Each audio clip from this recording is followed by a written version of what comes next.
અમે હવે બેઝમેન્ટમાં આવી ગયા છીએ અમારા ગોડાઉનમાં અને યોગેશભાઈ બેઠા છે, બોક્સ ચાલુ કરે છે. ઘનશ્યામભાઈ કોઈ ગોતે છે. શું ઘનશ્યામભાઈ ગોતો છો તમે?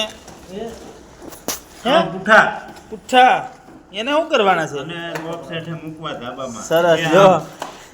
અને આ યોગેશભાઈ કઈ ગાળો બોલે છે પણ એનું કાંઈ મનમાં નહીં લેવાનું, બરોબર? અત્યારે બોલ્યા હતા પણ આપણે એ રીતનું રેકોર્ડિંગ કરી નાખ્યું એટલે અવાજ નહીં આવે, બરોબર?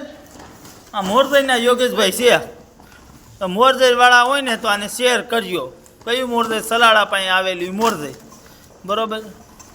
જો અત્યારે શરમાઈ ગયા છે, બોલતા બોલાઈ ગયું છે સમજ્યા, અને મીઠા મીઠું હસે છે.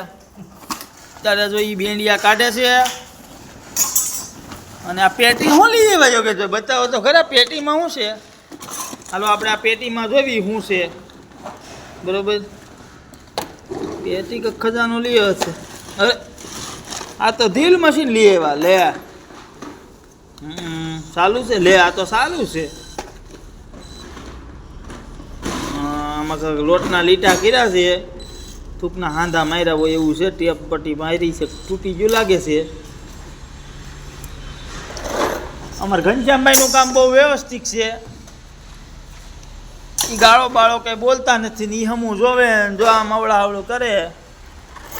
અને યોગેશભાઈનું અમારું કંઈ ફિક્સ હોય નહીં, મનમાં હોય તો ઠેકાણે, નકર ઠેકાણા વગરનું કામ છે. જો અમારા મિની બ્લોગ ગમે તો લાઈક કરજો, શેર કરજો અને મોરજઈવાળા ભાઈના યોગેશભાઈને મોકલજો. ઓકે? ઘનશ્યામભાઈ જો બેસી ગયા છે, 100 બ્લેડથી કાપવા માંડ્યા છે, બરાબર?